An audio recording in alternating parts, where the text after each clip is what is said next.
Loneliness is a new thing. It's a recent thing. And the fact of the matter is, it's a product of the success of our civilization. Oh yeah. See, back in the days when we were like, I don't know, prehistoric, right? We were wandering around the African savannah or wherever, right? We were in our little tribe. A tribe of maybe a dozen people, maybe 100 people, but it was relatively small. And we were just struggling to survive. Yeah, we were just, rooting around to get like some whatever tuber was handy, right? Or all of us going out in a hunting party to get some mastodon or whatever the hell, right? We were barely getting by.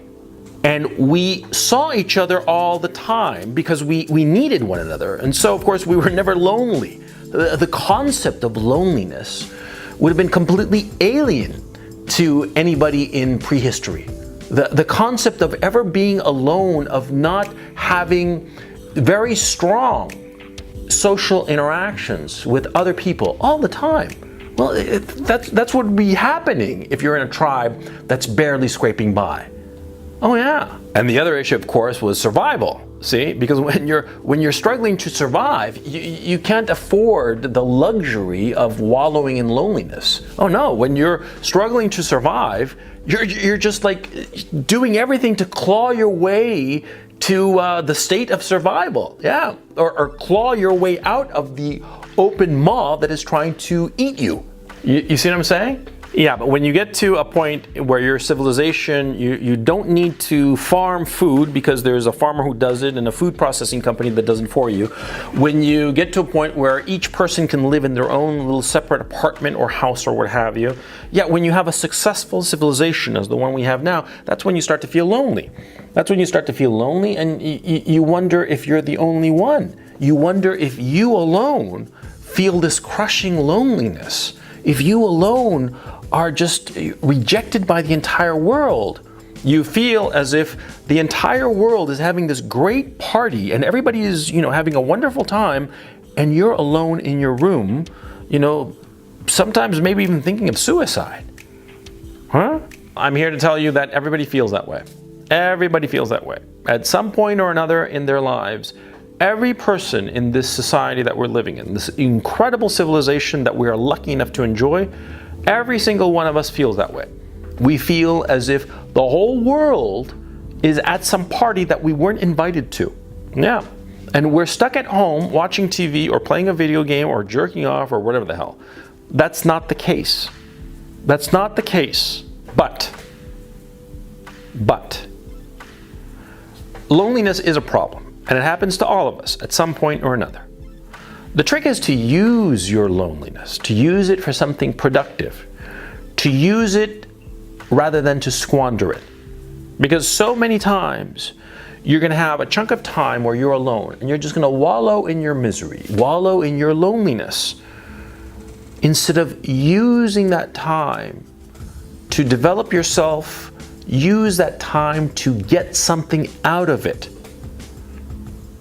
Well, let me explain. See, when I was young, when I was, a teenager, a young teenager, right? 12, 13, around that age, right? There were periods where I was severely ostracized, quite frankly, right? And I was very alone. And during that period of time, it wasn't so much that I watched TV, right? Because there wasn't that much to watch, right? What I would do is I would read. I would read and get lost in the characters of the books I was reading. I would feel that their adventures were my adventures. And I would read, and it got to the point finally when I started reading things and thinking to myself, if I had been the writer, I would have done it differently. I didn't even think of being a writer. It was more like, I wouldn't have done this in the book, I would have done something different. And from there, it was just a natural thing that I started to come up with stories, my own little daydreams. And these daydreams became an enormous source of comfort. Yeah, these daydreams became a place where I could alleviate my loneliness by filling up these daydreams with details and stories and events. And it was quite a natural step that from these daydreams, I began to write them down, and that's how I became a writer. It was a natural evolution of my loneliness. I filled up my time and tried to distract myself from my loneliness by way of reading. And from reading, it turned into daydreaming. And from daydreaming, it quite naturally turned into writing down those daydreams and creating daydreams on purpose. And it led me to my profession. Now see, that's what I did with my loneliness. But there are a lot of other things that I could have done with that loneliness, just as a lot of things that you can do. It's not that there's, one size fits all. It's different for each person. But the point I'm trying to make is that, see, if you feel lonely, don't just wallow in it. Don't just say to yourself, oh, I feel miserable, I feel lonely, and try to alleviate the loneliness. Because I'll tell you right now, when you try to alleviate loneliness, it doesn't work. It just does not work. Trying to alleviate loneliness is like, I don't know, I can't come up with a really clever metaphor for it. But believe me, no matter how hard you try, you can't alleviate loneliness by aiming for it. You alleviate loneliness by filling your mind with other things, and from that thing that you are interested in, connecting with other people who are also interested in that thing. Let me explain. Suppose you feel really lonely, right? So instead of just wallowing in your misery at home, you decide to take up running. You start running, running around the block, running around the neighborhood. You start running more and more. I mean, you feel lonely, but at least you're doing a physical activity. And the running makes you feel good, which is quite natural, right? You're running, you're exerting yourself, you're sweating, and you start to feel better physically. And quite naturally, as you continue on this routine of running every day, you're going to start to meet other people who are also interested in running. And you're going to wind up, getting together and saying, hey, why don't we all drive up together to New York and run the marathon there or whatever. You see what I'm saying? And quite naturally, you're going to have more friends who are interested in the same things that you are interested in. And all of a sudden, you're going to discover that you're not lonely anymore. You see? I've noticed that a lot of people who use their loneliness productively wind up getting to a place where they are no longer lonely through the thing that they discovered during their loneliness, if that makes any sense. See?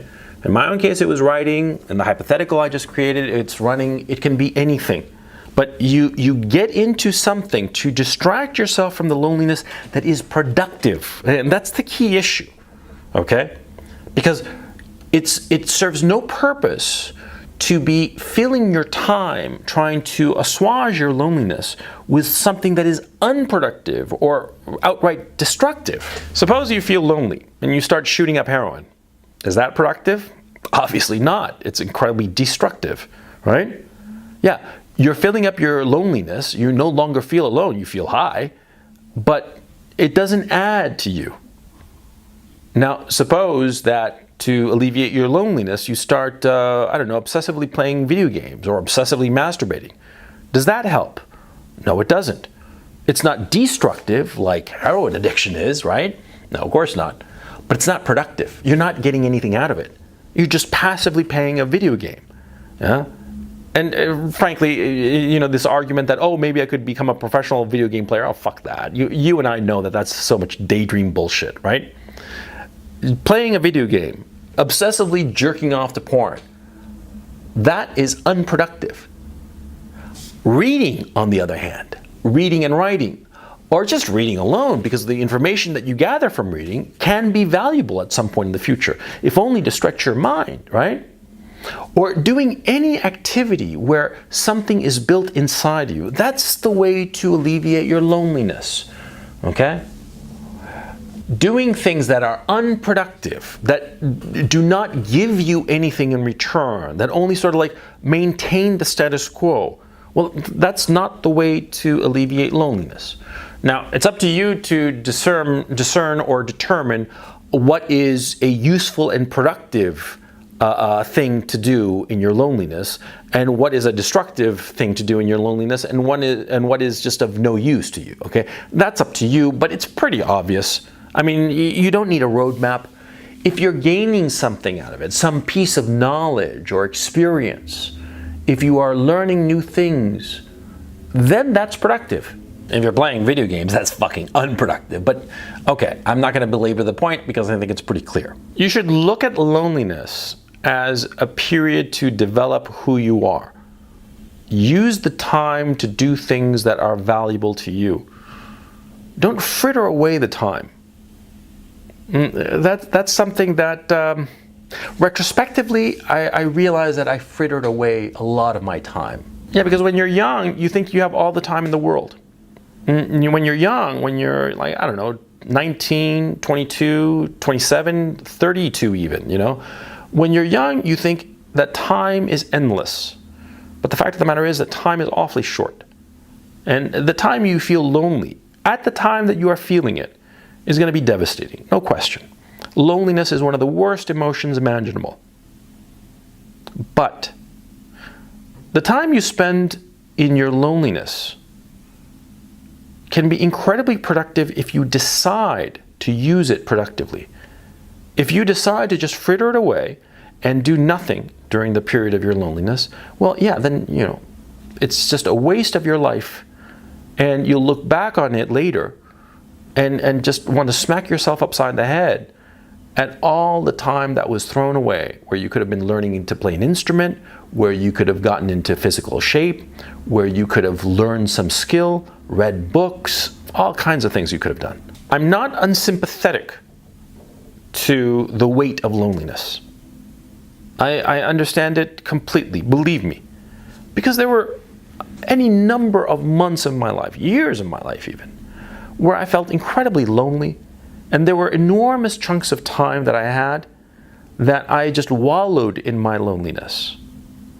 And now, as a grown man, I look at that and I'm so upset with myself for not having done something with that time, because I didn't.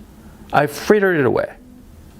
And I could have done a lot. I could have gotten better at the guitar, which is an ambition I've always had. And the fact of the matter is, you know, I play a little guitar, quote unquote, but I kind of pretty much suck at it. And I realized that all the time that I frittered away, I could have used that time to have gotten really fucking good at guitar. And I didn't, because I was fucking stupid. Well, don't have the regrets that I have. You know, I mean, that's one regret that I have. I have tons of regrets, like we all have. But see, it's a regret now that I realize it could have been so easily solved. Be smart. If you're feeling lonely, don't wallow in it. Don't go on and on about it. Don't be thinking, oh, you know, my life is misery, and, you know, I want to die. No, that serves no purpose. Put it to good use. I mean, if you're going to be having a shitty time, you might as well like do something with that shitty time, as just opposed to just wallowing in the shit.